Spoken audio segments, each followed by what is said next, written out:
Ivanka Trump comes under fire for use of a private email address. Hollywood reminds you they are here to hate conservatives. And the New York Times tries to prep you for Thanksgiving dinner with your uncle. I'm Ben Shapiro. This is The Ben Shapiro Show.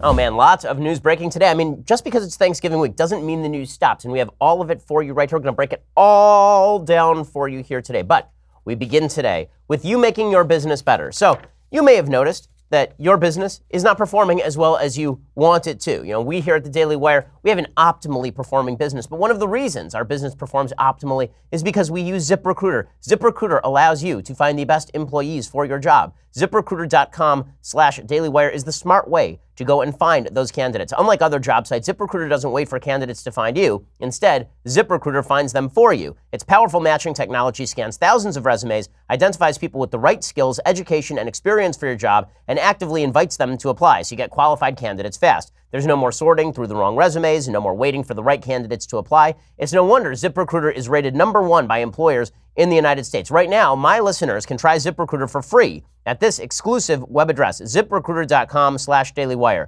That's ZipRecruiter.com/dailywire, DAILYWIRE, ZipRecruiter.com/dailywire. ZipRecruiter is indeed the smartest way to hire. Make sure your business is running at top notch at ZipRecruiter, the smartest way to hire. Okay, so we begin today with Nate Silver saying that the Daily Wire should basically be shut off Facebook. You know, there's a big story today that's really kind of fascinating. This story is that all of the tech stocks have been dying. So according to the Wall Street Journal this morning, stocks have dropped dramatically as tech shares have extended their declines.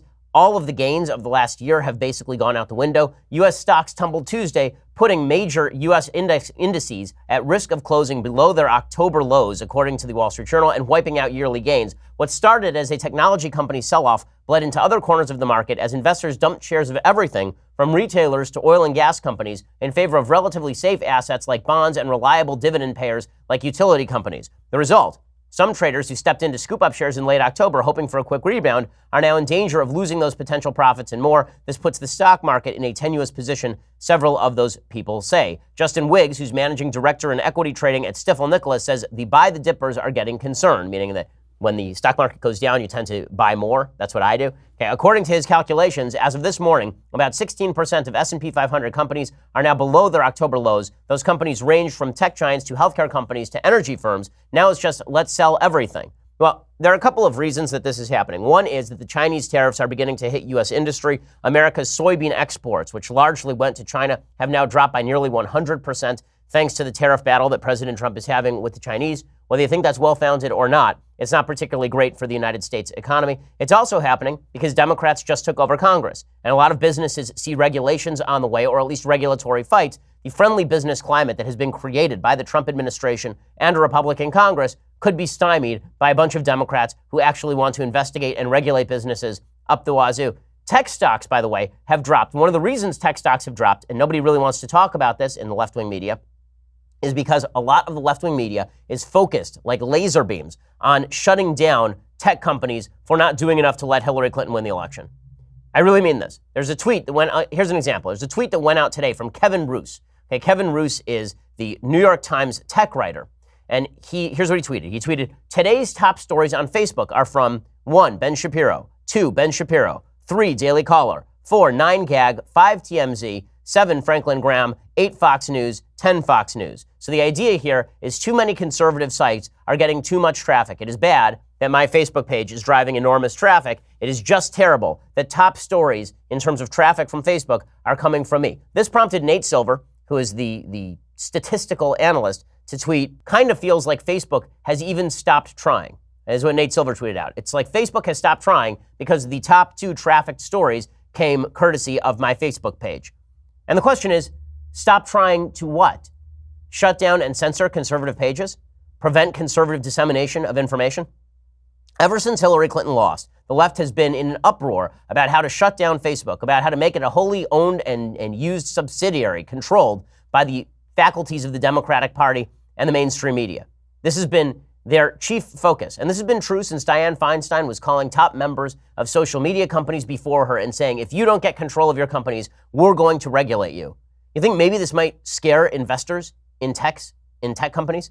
You might see that there have been a bunch of issues hitting tech companies. One of them is the privacy issue. Obviously, people believe that their private information is being disseminated by these tech companies or grabbed and used by these tech companies. But that was always true. The real change is that since election 2016, a lot of members of the left wing have suggested that companies like Facebook should be controlled by people who are more into shutting down the conservative distribution platforms for information. In other words, they will only leave Facebook unregulated if Facebook pledges to do their bidding. Dianne Feinstein will only leave Facebook alone if Facebook pledges to shut down conservative websites, if they pledge to destroy conservative traffic base. Now, the reality is that Facebook does not discriminate in favor of conservatives, of course, and there are those of us on the right who have said that Facebook should not be regulated even when they were destroying conservative traffic in early 2017 with an algorithm shift, as we talked about at the time. But the left cannot stand that Hillary Clinton lost, and so now they're going to try to control every business that allows them to control the means of information consumption. This is their new priority. That may be having an effect on the stock market. People fear Democrats in control of the levers of government when it comes to the economy because they know that Democrats in control of the levers of the economy are going to try to control business from the top down, whether you're talking pharmaceutical companies, whether you're talking drug companies, whether you're talking the banking industry, whether you are talking about tech companies. All of these companies are deeply fearful of democratic governance. You know the reason that the economy started to recover under Barack Obama? It started to recover under Barack Obama because all these companies knew that there was a Republican Congress in charge. It means something when Democrats grab control of the of the levers of power. And the fact that they are overtly, people like Nate Silver are overtly calling basically for censorship of conservative outlets on Facebook is just more evidence that the media are fully invested in the idea that they have to twist the media of social media. They have to twist those distribution systems in order so that they can control those from above. It's really quite incredible. Now, one of the reasons they want to control those methods of distribution from above is so that they can control the politics of the country, obviously. And that means that they can push information that is not supremely important. So, speaking of information that is not supremely important today, and then we'll contrast this with a piece of very important information today. The Huffington Post is very upset because Ivanka Trump used a personal account to send hundreds of emails last year related to government business, according to sources who spoke with the Washington Post. Well, that's not good. You shouldn't be using your personal email for government business. But this, of course, led people like Nate Silver, right, who wants Facebook to shut down distribution systems for conservatives. Nate Silver tweeted this out about Ivanka Trump. He says, if you're one of those news organizations that treated Clinton's private emails like they were a national emergency, the solution isn't to treat Ivanka's private emails like they're also a national emergency. Rather, it's to acknowledge that you kind of screwed up on Clinton. Well, no. It's to recognize that there is a slight difference between Clinton's private emails, from what we know, and Ivanka's private emails. Now, is it good that anybody in government is using a private email address to do business? No, but it is also true that Colin Powell did this. It is true that John Kerry did this. It is true that virtually every public official that I know of uses a private email address to do business from time to time. The question is whether they are deliberately hiding that from government discovery and whether they set up a private server, which is what Hillary Clinton did. She didn't set up an email address at Gmail, which would have made her email subject to discovery.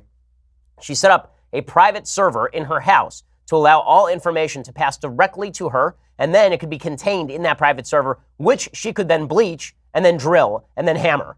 Okay, not quite the same thing. Also, we don't know if Ivanka Trump was actually looking at classified information in these emails or whether it was unclassified government business.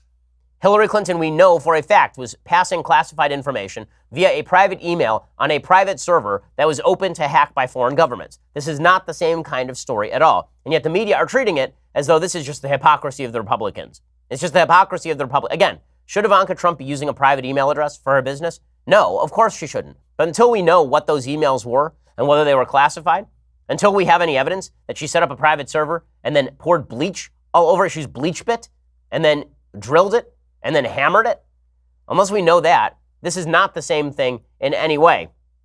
Nonetheless, people on the left are going crazy over this. It just shows that Ivanka is super duper duper corrupt. And this is what they want you to be paying attention to. They want you to be paying attention to Ivanka Trump's emails that are not in any way, so far as we know, like Hillary Clinton's emails. This is what they want you to pay attention to. What they don't want you to pay attention to is a judicial ruling that violates virtually every basic precept of government in the Constitution. So here is the latest federal judicial ruling.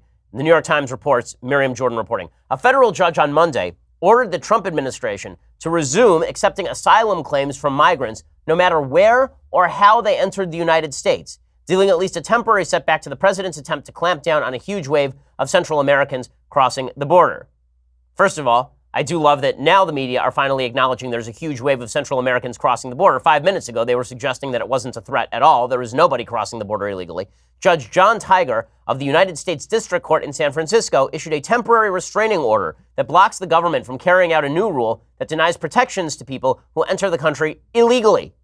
The order, which suspends the rule until the case is decided by the court, applies nationally. First of all, it should not be the case that a district court anywhere in the country can shut down the federal government full scale across the country. That's absurd. There are hundreds of U.S. District Court judges across the United States. The idea that any one of them can issue a temporary restraining order against the federal government applied nationally is just insane. The judge wrote, whatever the scope of the president's authority, he may not rewrite the immigration laws to impose a condition that Congress has expressly forbidden. There's only one problem here. Where did Congress expressly forbid him from saying that if you enter the country illegally, we are not going to process your asylum claims the same way that we would process your asylum claims if you enter the country legally? I'm not aware of the law that says that. I'll talk about this more in just 1 second. This is a big story because, again, this is the court stepping into areas where they have no business.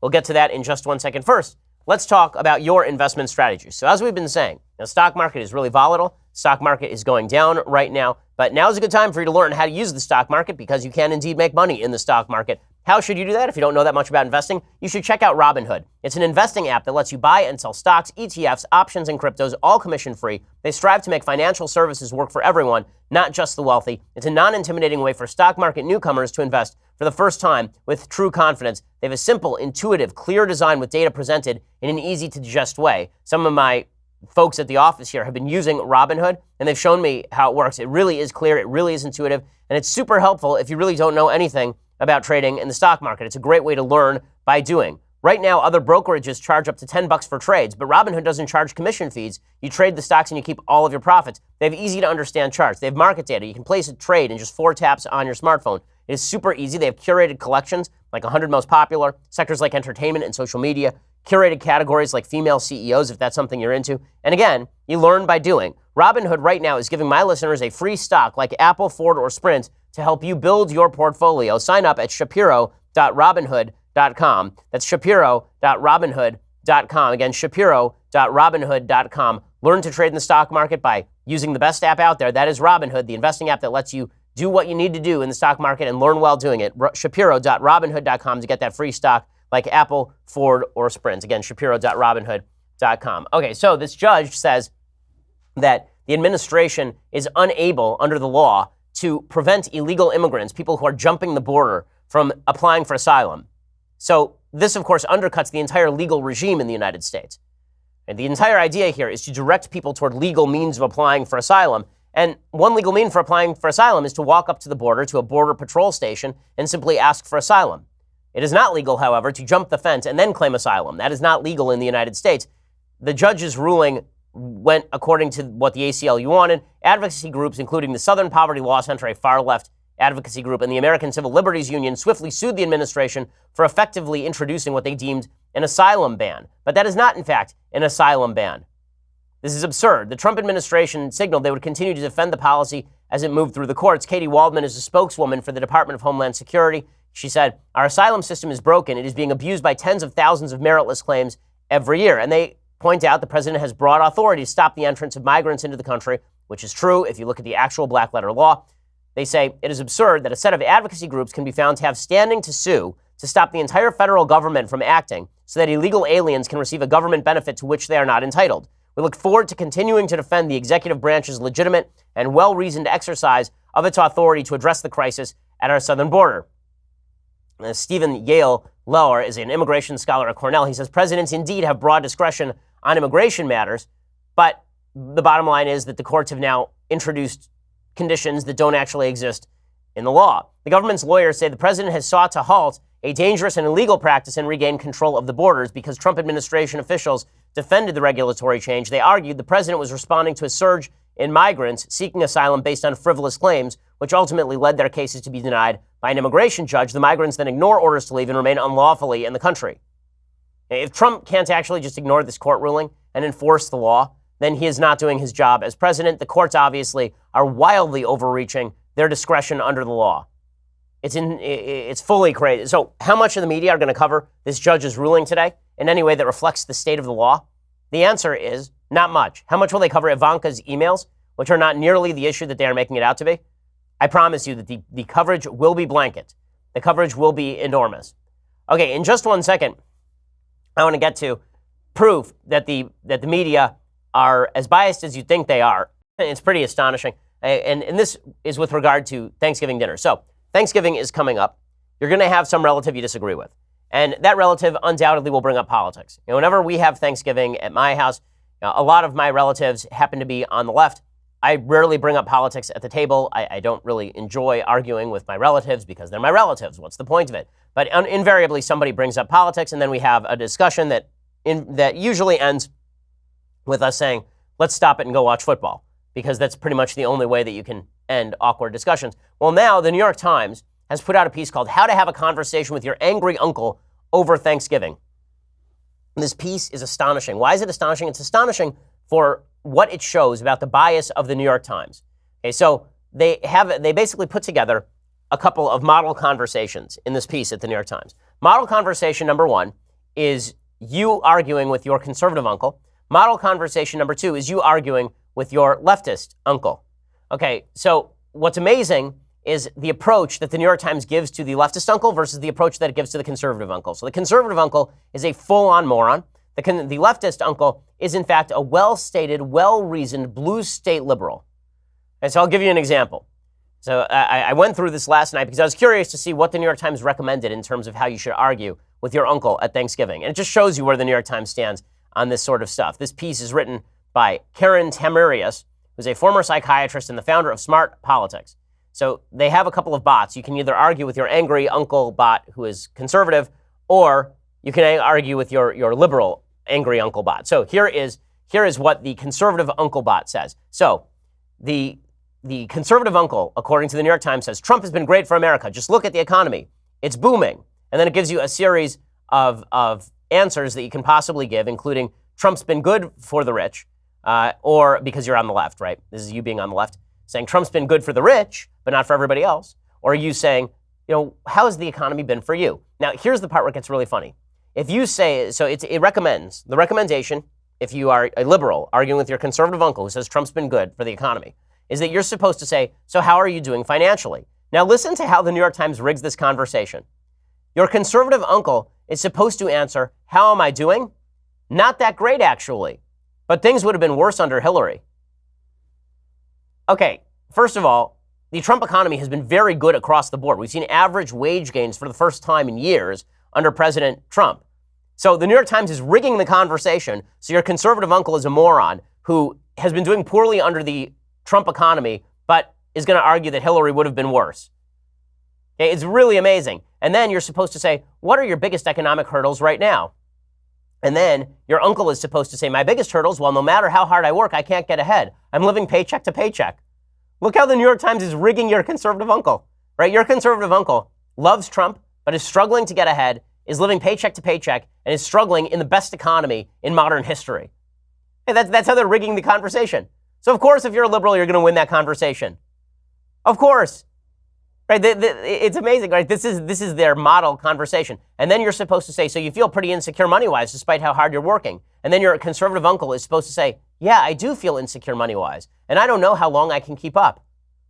So the New York Times has rigged it so that if you're a liberal discussing with your conservative uncle, then it's very easy because your conservative uncle's a moron who has never made a dollar in his life and is suffering under the Trump economy, despite the fact that the economy is booming. Now, flip the script, and this is how the New York Times recommends that you argue with your conservative uncle. So or how you argue with your liberal uncle, right? Here's how the New York Times recommends you argue with your liberal uncle. So your liberal uncle says, we need Medicare for all. Healthcare is a human right. Okay, and you are now supposed to say, okay, can you tell me more about that? And then your uncle is supposed to say, this is your liberal uncle, say more about it. Sure, no human being should go without healthcare just because they can't afford it.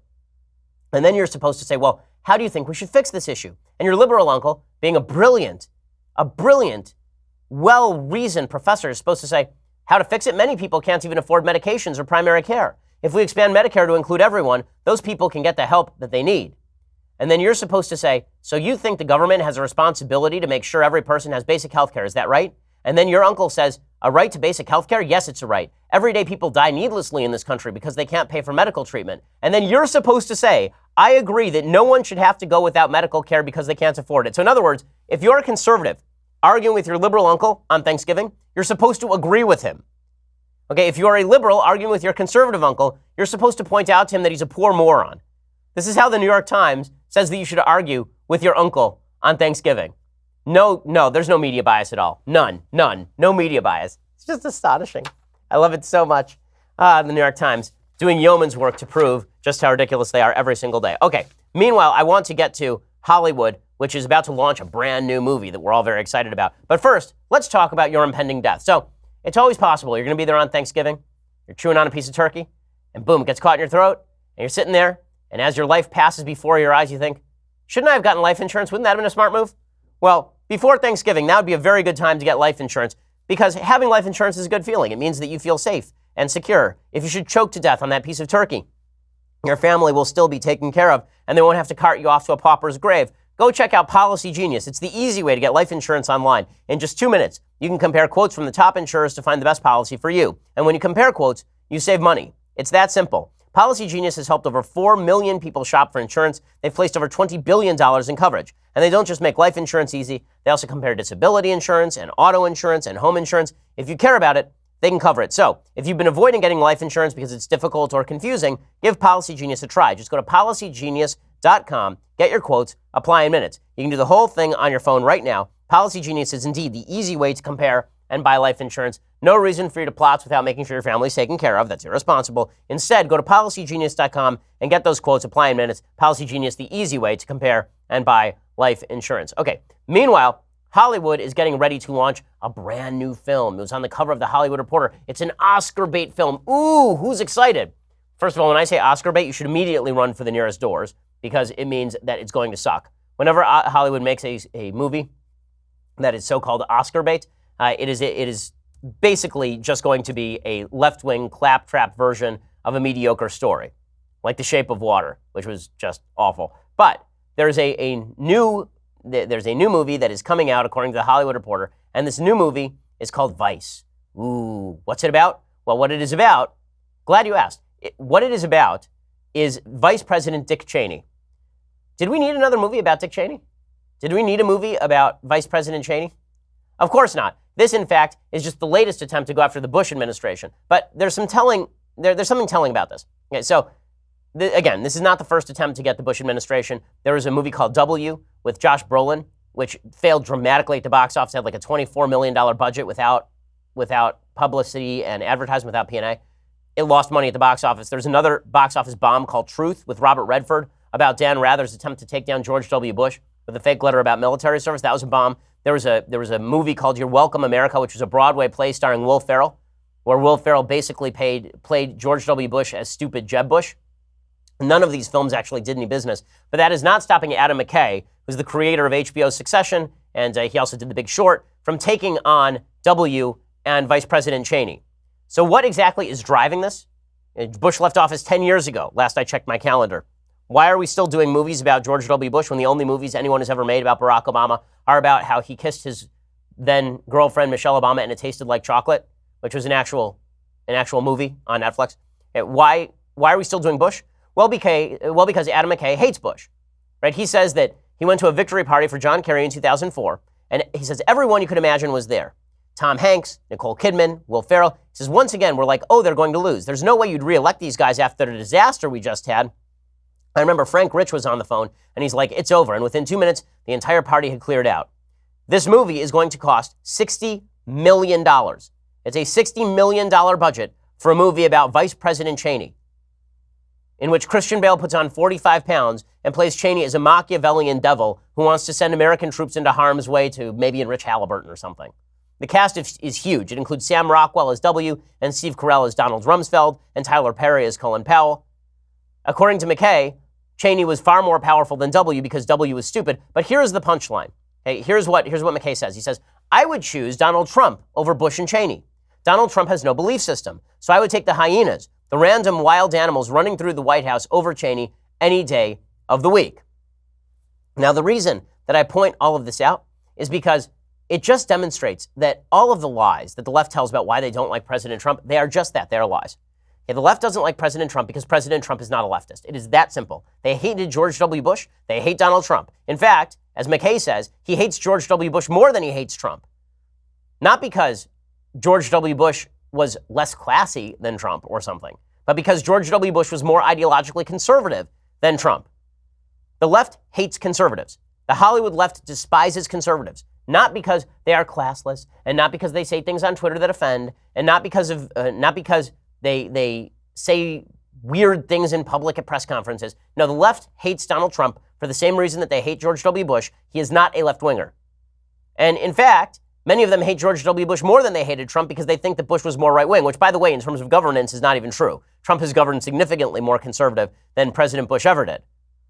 But this demonstrates that so much of leftist thought is based on just scorn, sneering, scathing scorn against people who are conservative in policy. It has nothing to do with the personality of the commander-in-chief. So when you hear people on the left say, Donald Trump has really robbed the Oval Office of its dignity, understand, this is not why they dislike President Trump. They dislike President Trump because President Trump does not agree with them on politics. It's the same reason that they hate President Bush. They hated President Bush because Bush did not agree with them on politics. Now, what this has led the right to do is nominate and elevate somebody like President Trump. Why? Because President Trump is fighting a cultural battle with these people.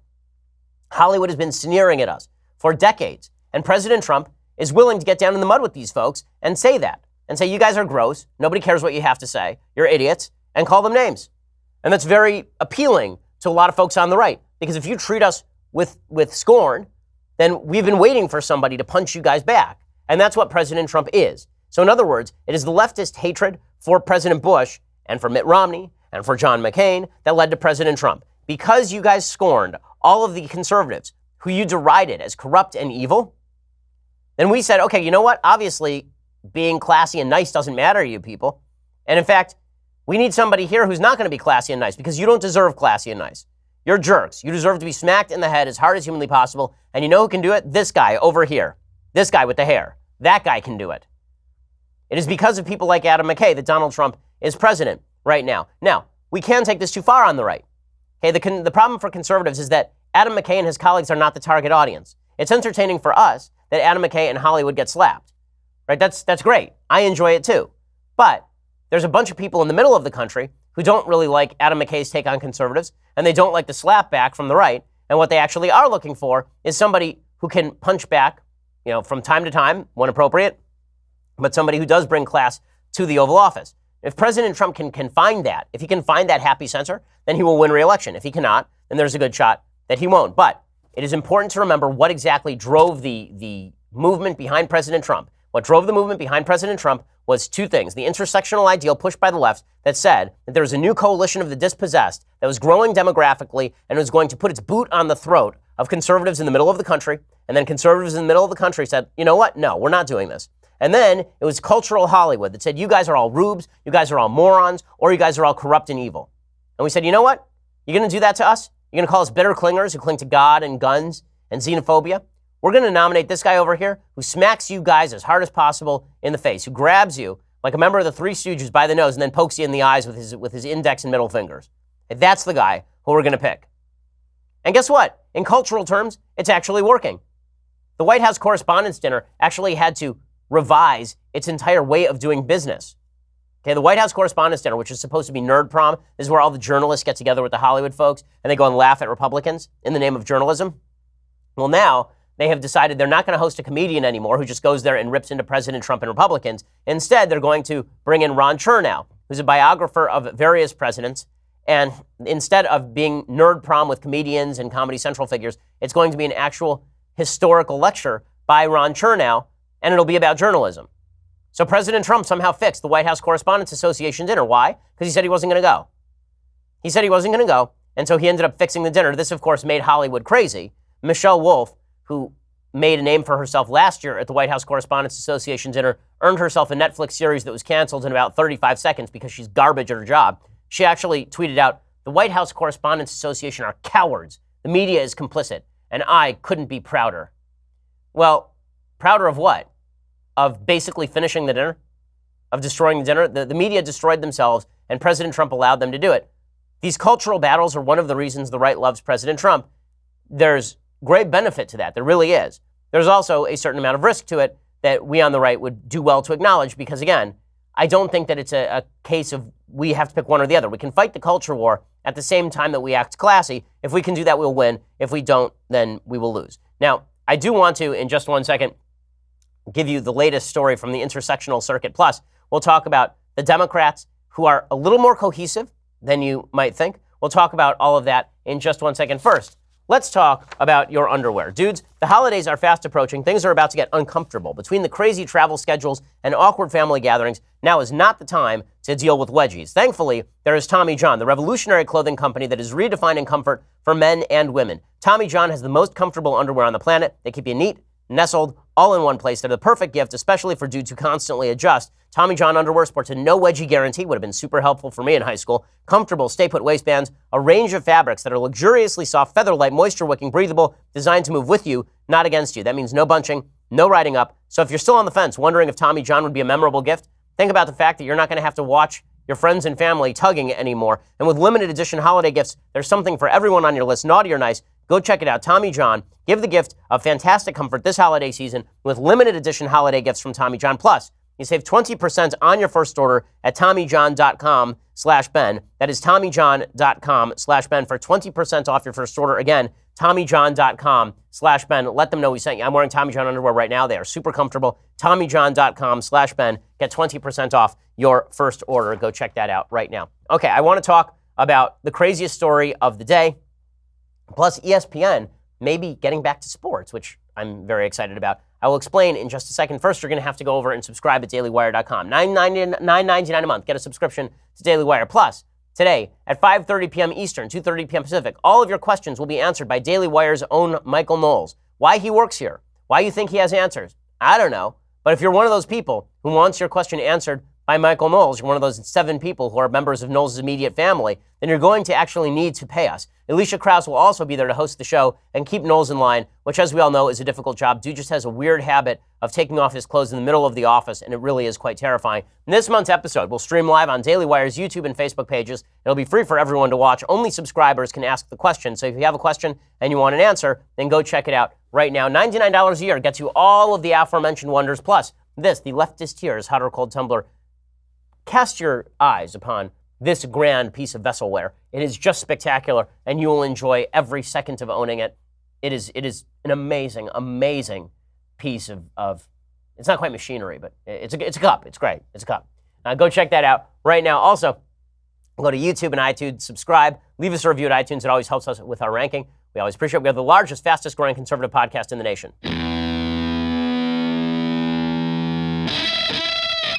Okay, so before we get to the craziest story of the day, we're talking here about the fact that Republicans can be sucked in, I think, by Hollywood's hatred for Republicans into fighting this culture war. And the culture war is really important. I wrote an entire book called Primetime Propaganda about how folks on the left use the cultural means of distribution in order to try and harm conservatives, how they see conservatives as lesser human beings. And this latest example, this movie that they're spending $60 million on just to make fun of Dick Cheney, like this is a perfect example of that. And this is why people on the right really love President Trump, because he doesn't take crap from people.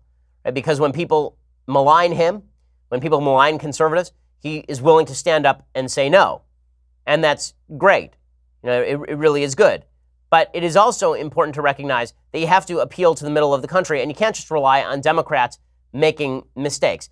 Right now, there's a narrative that's going around on the right that the Democrats are sort of falling apart. And this is being pushed by some folks on the left who want to see an internecine warfare among Democrats. So, for example, they're pushing this idea that 16 Democrats have released a letter pledging not to support House Minority Leader Nancy Pelosi to be Speaker of the House. The letter indicates Pelosi has a bit of a math problem, but she's going to be able to overcome the opposition. For starters, there were supposed to be 17 signatures. Representative Marcia Fudge of Ohio, who's deeply radical, was toying with a speaker run herself, but she was removed from the letter. And this is the important point, is that folks on the right are waiting for a Bernie Sanders versus Hillary Clinton brawl, free-for-all in the Congress. they are thinking that Democrats are going to schism the way that they did in 2016. I have my doubts that that's actually going to happen. I think that that's probably an overread of the situation. I think that the Democratic Party, and Pelosi particularly, are clever enough that they can act as though there is a schism without there actually being a schism. The best evidence that this is the actual case is Alexandria Ocasio-Cortez. So a lot of folks on the left have been suggesting that people on the right are paying outsized attention to Ocasio-Cortez. It's a point of great irritation to me. If you elevate somebody to a leading position in your party, and then we point out that this person doesn't know things about politics, that is not our fault. That's your fault for elevating that person to a lead position. I don't remember the left taking the same position about, for example, Sarah Palin, when they mocked the living daylights out of Sarah Palin for stuff she didn't even say. I don't remember them saying, well, kind of mean of us to mock this Sarah Palin. They said, you picked her for VP, we get to mock her. Okay, Alexandria Ocasio-Cortez, you elevated her, we get to mock her. That said, Ocasio-Cortez is proving that the left wing of the Democratic Party is willing to work with the mainstream wing of the Democratic Party. They're willing to move the party overall to the left, and they're willing to pledge fealty to the current leadership in order to do this. Ocasio-Cortez, for example, has now backed Nancy Pelosi in this battle. She says that people who are criticizing Nancy Pelosi don't understand the wonder of Nancy Pelosi. I do think that we got sent to Congress on a mandate to change how government works, to change what government even looks like. But if we are not on the same page about changing the systems and the values and how we're going to adapt as a party for the future, then what is the point of just changing our party leadership just for the sake of it? Okay, and this is smart politicking by Alexandria Ocasio-Cortez. So before the right thinks that the left is going to fragment, I don't think the left is going to fragment in 2020 the same way that they did in 2016. If Bernie Sanders runs, he's not going to be running hard against the establishment candidate. There is no establishment-appointed candidate. They got rid of the superdelegates. That means there will be a hard-fought primary campaign. But in the end, the Democrats are going to unify around someone in a way they did not unify around Hillary Clinton circa 2016. So we shouldn't be particularly sanguine about the Democrats caving in. And again, the Democrats instead are just moving to co-opt their own base. The mainstream Democratic Party has embraced talk of voter suppression and voter fraud. Their mainstream characters are saying the same thing as the members of their base. It's dangerous stuff, but it is an indicator that the Democratic Party is in fact unified. So opposition creates unity. It does. Okay, the Republicans were more unified in opposition to Barack Obama than they are when it comes to governance. The Democrats are exactly the same way. They're more fragmented when they are in power. They are less fragmented when they are in the opposition. Right now, the Democrats are in the opposition. This gives them the power of unification. And if Republicans don't recognize that, then they are making a crucial political error. Now, with all of that said, the Democrats, as I say, are moving radically to the left. I have a couple of stories to prove that, which I'll get to in just one second. So, story number one, proving that the Democrats are moving radically to the left. It's quite fascinating. Right now, there is a battle inside the far left hardcore base of the Democratic Party as to whether anti-Semitism is okay. This is broken out into the open with regard to the Women's March. So according to James Barrett over at Daily Wire, the leadership of the Women's March has come under fire from some of the group's once most vocal supporters, including the woman who founded the group and actresses Alyssa Milano and Deborah Messing. The embattled leaders have since responded to criticism with an intersectionally loaded statement blasting its critics. Earlier this year, feminist Tali Goldshift launched a Change.org petition calling on the leadership of the Women's March, Bob Bland, Tamika Mallory, Linda Sarsour, and Carmen Perez to resign, citing their affiliation with and refusal to condemn notorious racist, bigot, and anti-Semite Louis Farrakhan. The petition reads, many feminists refused to join the Women's March because they did not feel comfortable with the current leadership. Now, Women's March participants also no longer feel represented by this organization due to the behavior of its current leadership. And so they say they refuse to march behind those particular leaders. Both Milano and Messing disavowed the Women's March due to its current leadership. On Monday, the Women's March founder, a woman named Teresa Shook, added her voice to the growing chorus of feminists calling on all of these leaders to step down for allowing bigotry, racism, anti-LGBT sentiment, and anti-Semitism to become part of the platform. She called for the current co-chairs to step down and let others lead who can restore faith in the movement and its original intent. The leaders instead fired back, and they said that they will not step down. They said that we don't know everything. We have caused harm. At times we have responded with hurt, but we are committed to learning, and we are building an intersectional movement our daughters and our daughters' daughters can be proud of.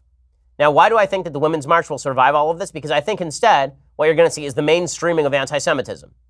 I think what you're going to see is the left growing more radical in every conceivable way, including the mainstreaming of anti-Semitism. The latest indicator of that mainstreaming is not just their embrace of two congresswomen who have overtly called for a boycott against the state of Israel, but the mainstreaming of that sentiment among corporate entities that reside on the political left. Airbnb, the home rental company that is often used by tourists to rent apartments in locations around the globe, for example, announced yesterday that it would not allow Jewish settlements to be listed in Judea and Samaria. In other words, they say that if you are a Jew and you live in Efrat, in Israel, they will not allow you to rent out your apartment on Airbnb. This is a sheer form of corporate anti-Semitism, but it's okay with the left, because anti-Semitism is okay with the left so long as the anti-Semitism is coming from people who are more dispossessed than the Jews. This is how it works in intersectional world. Not only did Airbnb specifically target Israeli settlements, they only targeted Jews. Okay, so they weren't saying that they won't rent an apartment in Efrat. They said they won't rent any Jewish-owned apartment in Efrat. So if you're an Arab, or if you're a Christian, you're a Muslim, then they will allow you, as long as you're not a Jew, they will rent your apartment in Efrat. But if you're a Jew, then they will not allow you to rent out your apartment in Efrat on Airbnb. Airbnb lists apartments in Turkish-occupied Cyprus, Moroccan-occupied Sahara, Chinese-occupied Tibet, Russian-occupied Crimea. They rent apartments in some of the most dictatorial places all around the world, but they will not allow a Jew to rent out his apartment in East Jerusalem where he is living legally. Okay, this is corporate anti-Semitism, and it's totally okay with the far left because, again, the far left is unifying the Democratic Party. What we are seeing is a radicalization of the Democratic Party because it is easier to move with the radicals than to cast out the radicals. The Democratic Party is becoming more and more dangerous because they are indeed a cohesive force. These battles do not carry any real weight between people who are against anti-Semitism and for anti-Semitism in the Democratic Party. The radicals are going to win out, and they're going to shift the mainstream over to them. Whenever you hear folks on the left talk about how the right is radical, recognize that the right in this country has not shifted its political position since 2010. All movement on the political spectrum, every bit of it, has come from the American left, which is moving further and further to the left and is cohesive in that move, specifically now because they exist in opposition to President Trump. Now, sometimes this radicalization has some pretty funny side effects. This is a pretty great story. The Women's Resource Center at Eastern Michigan has put the kibosh on its production of the vagina monologues. Why? Because it was supposed to cater to women, and not all women have vaginas. It's a real story. Eastern Michigan is now not allowing the vagina monologues because it's about women, and there are some transgender men who are women. Pretty spectacular stuff. It's funny, but it's more sad than funny because unfortunately this is the direction in which the left has chosen to move. A sane left would be better for the country than an insane left, but I don't think that is in the offing anytime soon. Okay, time for a couple of things that I like and then some things that I hate. So, things that I like, we've been doing some William Goldman stuff this week because he passed away last week. He wrote probably the best memoir on Hollywood ever written, called Adventures in the Screen Trade, a personal view of Hollywood and screenwriting. And the book is just fantastic. It talks about all of his sort of stories from Hollywood, how he got in the business, his dealings with various studio entities and studio heads and actors and writers. It's really fantastic. It's a great quick read. This is one of his two great books about Hollywood. I'll probably recommend the other one tomorrow.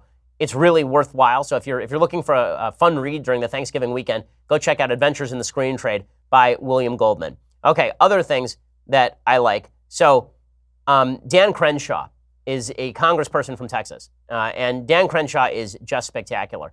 He was on one of the Sunday shows, and it was on Face the Nation on CBS. And one of the Democrats suggested that President Trump was undermining all of the key American institutions. And Dan Crenshaw, who is a Navy SEAL who lost his eye fighting in Afghanistan, Dan Crenshaw has some of the best response I've ever seen on national television. It's just spectacular. How is that an attack on the press, though? Because it's literally an attack. Oh, I've literally been attacked. So let's choose our words carefully. His language is an attack. Okay, so why can't he speak? Why is he not allowed to use his own language and freedom of speech? Because you talked about this actually. It's important that we lead from example, that we lead from the top, and the way that our president is. I agree with you there. I agree with you there. Style is one thing. If you want to criticize style, I'm with you.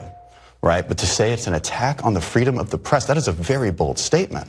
By calling the press the enemy of the people, yeah, I don't like that language. Literally. Okay, so the style, I agree. I don't like that language. Okay, and he is exactly right, but I love that she says it's literally an attack on the press. Like, no.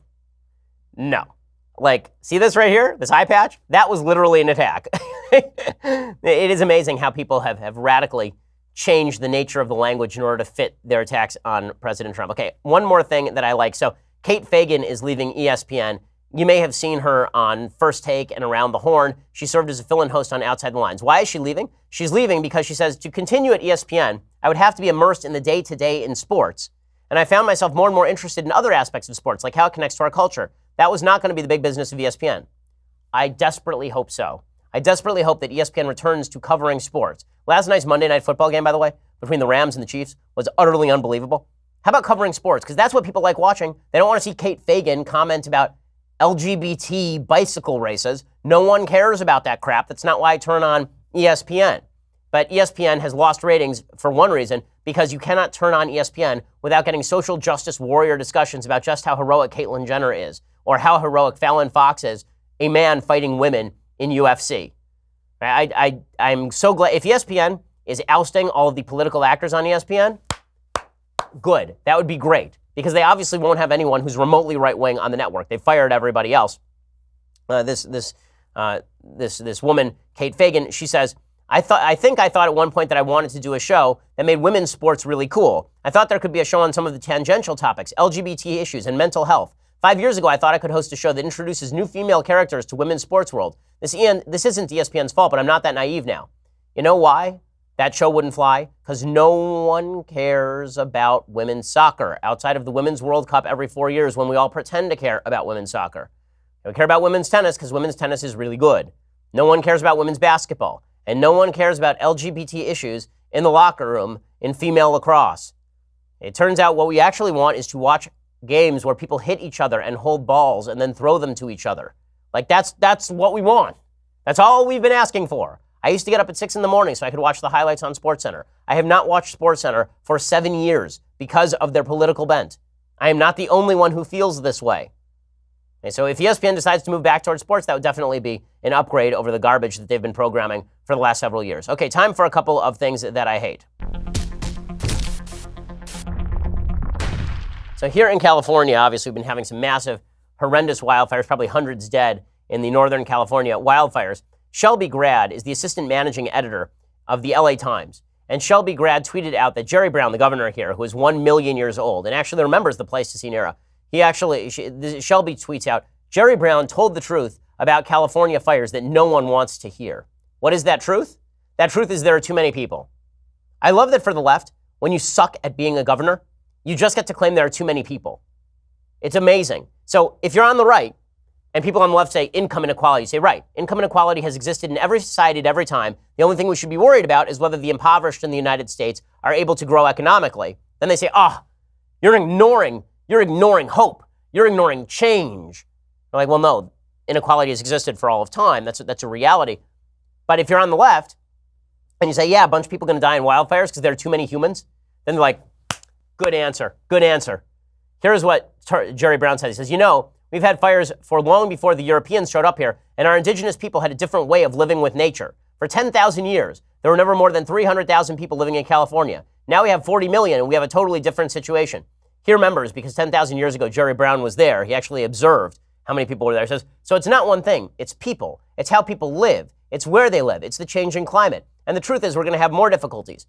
Except, as it turns out, Jerry Brown fully understands why the wildfires have gotten so bad in the state of California. You know why the wildfires have gotten so bad in the state of California? Because of state policy that stinks. Okay, back in August, he basically acknowledged as much. The Santa Cruz Sentinel reported back in August, before the wildfires, that Brown was proposing one of the most significant changes to the state's logging rules in nearly half a century, according to Emily Zanotti over at Daily Wire. Governor Jerry Brown is proposing broad new changes to California's logging rules that would allow landowners to cut larger trees and build temporary roads without obtaining a permit as a way to thin more forests across the state. Under Brown's proposal, private landowners would be able to cut trees up to 36 inches in diameter, so long as their purpose was to thin forest or reduce fire risk. So he understood, like a couple of months ago, that one of the reasons these big fires were happening is because of crappy fire policy. It's not just people on the right saying this, by the way. Trump tweeted out this, and people were like, how could he? How could he tweet this out? Now, he shouldn't have tweeted that he was going to withdraw fire aid. That was ridiculous. But he wasn't wrong that it is fire management policies in the state of California that have exacerbated the risk of bad fires. How do I know this? Because Mother Jones, the communist magazine, they wrote a piece back in December called A Century of Fire Suppression is Why California is in Flames.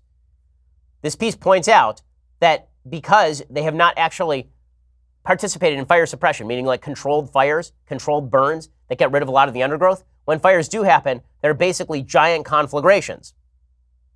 According to experts like Sasha Berlman, who's a fire ecologist, the biggest problem here is 100 years of fire suppression that has led to a huge accumulation of fuel loads, just dead and downed trees from debris from trees and plant materials in our forests and our woodlands. As a result of that, our forests and woodlands are not healthy, and we're getting more catastrophic fire behavior than we would otherwise. Okay, so even Jerry Brown recognizes this, but I love that the media are basically covering for him and saying, you know what?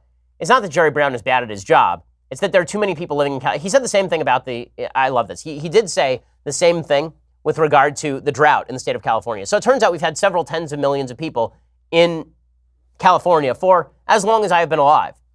And we've also had drought problems in California for as long as I've been alive. We could have built all new infrastructure. We could have worked on desalination plants. We could have worked on ensuring that we weren't pumping millions of gallons of fresh water out into the San Francisco Bay in order to protect the Delta smelt. There's lots of stuff we could have done. Instead, Jerry Brown just said there are too many people living in the state of California. I love that that's a good excuse. There are too many people. You notice how the left always comes down to that? Abortion makes the economy better because there are too many people. You know, global warming is bad because there are too many people. Okay, so which million people would you kill? Who you want to do? Who you want to off here? If I promise you, Jerry Brown is not interested in killing off members of his own California constituency, I would imagine. It's incredible what you can get away with if you happen to be on the political left. Okay, well, we will be back here tomorrow with all of the latest as we approach Thanksgiving. I know, I'm in a good mood. Shouldn't you be in a good mood too? Come on, there's a lot to be thankful for. We'll be back here tomorrow to discuss all of it. I'm Ben Shapiro. This is The Ben Shapiro Show. The Ben Shapiro Show is produced by Senya Villarreal, executive producer Jeremy Boring, senior producer Jonathan Hay. Our supervising producer is Mathis Glover, and our technical producer is Austin Stevens. Edited by Alex Zingaro. Audio is mixed by Mike Caramina. Hair and makeup is by Jesua Alvera. The Ben Shapiro Show is a Daily Wire Forward Publishing production. Copyright Forward Publishing 2018.